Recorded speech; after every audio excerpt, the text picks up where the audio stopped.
మీరే అని చెప్పడమే కదా సార్. మిమ్మల్ని పక్కకు తప్పించారన్నట్టు.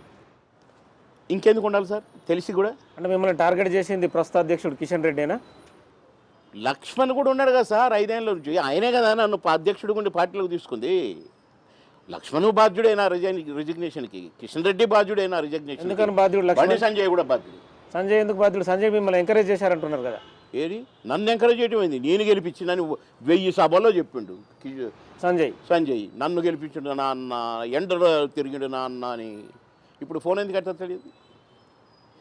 నా తమ్ముడు నా ఫోన్ ఎత్తట్లేదని మనస్తాపం చెందాను. మనోవేదనకు మందు లేదు కదా సార్. పోయినసారి రాష్ట్ర అధ్యక్షుడు గుండి పార్టీలో చేర్చుకున్నది ఎవరు? లక్ష్మణ్ గారు. ఆయనకు 3 పోస్టులు ఇచ్చింది. ఎందుకంటే బాబు మోహన్కి ఎంపీ టికెట్ ఇవ్వలేదు కనుక కేంద్ర ప్రభుత్వం. అంటే బలహీన వర్గాలకు చెందిన మిమ్మల్ని ఆదరిస్తలేదని అనుకోవచ్చా పార్టీ? బలహీన వర్గమో బలమైన మార్గమో రోడ్డు మీద నిలబడితే తెలుస్తుంది. నేను నిలబడతా, వాళ్ళని కూడా వచ్చి నిలబడమనండి. ఎవరికి జైలు పలుకుతారో జనం. ట్రాఫిక్ లాగిపోతాయి బాబు మోహన్ రోడ్డు మీద నిలబడితే. బలహీనం ఇది కాదు సార్. ఒక స్టార్. Yes, schedule క్యాస్ట్లోనే. నాకు కులం ఎక్కడిది సార్? పెద్ద పెద్ద దొరలు నా సినిమాలు చూడలేదా? పివి నరసింహరావు గారు లాంటి వాళ్ళు నా సినిమాలు, నా క్యాసెట్లు తెప్పించుకొని తిరుపతిలో చూడలే. బాబుమోహన్ క్యాసెట్లు ఇదేంటి, ఆ మామగారిది ఇదేంటి అని బలహీన వర్గం అని వదిలేసినారా నన్ను? బీజేపీ వదిలేస్తుందా బలహీన వర్గం అని? మీ భవిష్యత్తు ఏంటి? రాజకీయ భవిష్యత్తు పొద్దుగు కొద్ది తెల్లారుదిగా సార్. అది డైలీ ఉంటుందిగా. సూర్యోదయం సూర్యాస్తమయం. ఇప్పుడు సూర్యోదయంలో ఉన్నాం. సూర్యాస్తమయం అయినాక రేపు ఏం జరుగుతుందో తెలియదు. మీ బావగారు మీ బావాన్ని పిలుస్తారు, అమితంగా అభిమానిస్తారు అంటే మళ్ళీ అక్కడికి వెళ్తారా? నేను మనిషిని సార్, మాట మీద నిలబడేవాడిని. 25 సంవత్సరాల నా పొలిటికల్ లైఫ్లో అబద్ధం ఆడలేదు, తప్పు చేయలేదు, ఎదుటివాడిని మోసం చేయలేదు, లంచం తీసుకోలేదు, కాంట్రాక్టులు చేయలేదు, డబ్బులకు కక్కుర్తి పడలేదు, డబ్బులు రూపాయి సంపాదించలేదు. బట్ బాబు మోహన్ అంటే మాట మీద నిలబడతాడని ఒక పేరు సంపాదించాను. బీఆర్ఎస్ పార్టీ కూడా మిమ్మల్ని రాజకీయంగా వదిలేసింది. మరి అప్పుడు ఇన్ని విమర్శలు ఎందుకు గుప్పించలేదు మీరు? అది వాళ్ళ ఇష్టం, వాళ్ళ సొంత పార్టీ అండి. వాళ్ళ సొంత పార్టీ, కుటుంబం పార్టీ అది. కొడుకు ఇవ్వద్దు అన్నాడు, కూతురు ఇవ్వద్దు అన్నాడు, ఆయన ఇవ్వలేదు. ఏంటంటే మీరు నాన్ లోకల్ అనేది నేను ఎవడండి పెదవా చెప్పింది? వాళ్ళకి తెలుసండి. రాజకీయాలు కట్ట తెచ్చిండు. నేను ప్రచారం అట్లా సాగింది కదా నియోజకవర్గం మొత్తం మీద, బాబుమోహన్ నాన్ లోకల్ అని. సార్ ఇది నేను ఫస్ట్ పోటీ చేసినప్పుడు సంగతి అది. వీళ్ళు పోయినరు, మా అమ్మమ్మ ఊరు పోయినరు, మా నాన్న ఊరు పోయినరు, నేను కట్టించిన బస్ స్టాండ్లు చూసినరు, నేను కట్టించిన గుళ్ళు చూసినరు, చర్చిలు చూసినరు. చూసి అమ్మో బాబు అవన్నీ చూసినాం బాబు, ఇది చూసినాం బాబు అన్నారు వచ్చి.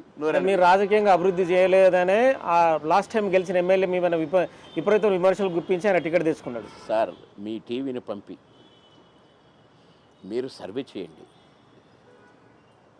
గంట పెడతారా, డిస్కషన్ పెట్టండి. మీరు ఏమేమి చూశారు, ప్రజలు ఏమేమన్నారు. అది ఒక చల్లని రూపాయ వాడు 10వ తరగతి చదివినోడు, నేను BA LLB చదివినోడు, వాడు ఏదో అన్నాడని ఆడనటం కాదు సార్, ప్రజలు అనాలి. ఇతను ఏదో ప్రెస్ రిపోర్టర్ అంటే అన్నాడు కదా, ఎవరు తీన్మార్ మల్లన్న ఏమన్నాడు? 2 లైన్లు రాయవాను రిపోర్టర్గా, నీ స్థాయి ఏంటో తెలుస్తుంది నీకు అన్నాడు. గాయన ఏదో అన్నాడని నాకు చెప్తానే సార్. దమ్మిడి పని చెయ్యని ఏకైక వ్యక్తి 2 రాష్ట్రాలలో అతనే. పావలా పని చేయని వ్యక్తి. నేను శాంక్షన్ చేసిన డబ్బుల్ని అతను కాంట్రాక్టులు చేసుకున్న వ్యక్తి, అతని తమ్ముళ్ళు. అతను నేను ఎమ్మెల్యేగా ఉన్నప్పుడు శాంక్షన్ చేసిన శాంక్షన్లన్నీ పెట్టుకున్న ఒక 30 కోట్ల దాకా దగ్గర పెట్టుకొని ఎలక్షన్కి పోయినా, నేను తయారైనా. అలాంటిది నాకు సడన్గా టికెట్ ఇవ్వలేదు. ఇతను గెలిచి నేను శాంక్షన్ చేసిన పనులు ఉన్నాయి కదా అన్నీ స్టార్ట్ చేసుకుని జరిగిండు. నేను కొబ్బరికాయలు కొట్టిన వాటి మీద కొబ్బరికాయలు కొట్టుకుంటా. అతను చెప్తే అంటే సార్, ఏ నియోజకవర్గానికన్నా 6 లైన్స్ రోడ్స్ ఉన్నాయి సార్. 10 మండలాలకు 6 లైన్స్ రోడ్ వేసిన నేను. ఏం లేదు, శంషాబాద్ ఎయిర్పోర్ట్కి పోతున్నప్పుడల్లా రింగ్ రోడ్డు కనపడుతుంది. బాంచెత్తి ఇట్టటి రోడ్డు నా కాన్స్టిట్యున్సీలో ఉండాలి కదా అనుకున్నా. చేసిన 6 లైన్ల రోడ్డు. కంది దగ్గర స్టార్ట్ అయితే 2 అడుగులు పోగానే పులకలు వస్తుంది లెఫ్ట్, ఇంకో 2 అడుగులు పోగానే చోటుకూరు మండలం వస్తుంది, 2వ మండలం. 2 అడుగులు పోగానే అందోళన మండలం వస్తుంది, 2 అడుగులు పోగానే అల్లాదురు మండలం వస్తుంది, రేగోడ వస్తుంది, రాయి కూడా వస్తుంది. మొత్తం అన్ని మండలాలకు కలిపేసి పారేసిన 6 లైన్ల రోడ్డు. చూడండి మొత్తం తెలంగాణలో 6 లైన్ల రోడ్డు 10 మండలాలు కవర్ చేస్తూ ప్లానింగ్. ఏ ఊరిలో చూసినా వాటర్ ట్యాంక్ నేను కట్టినే ఉన్నాయి 10 మండలాలలో కూడా. ఏ ఊరిలో చూసినా రోడ్లు నేనేసినే ఉన్నాయి.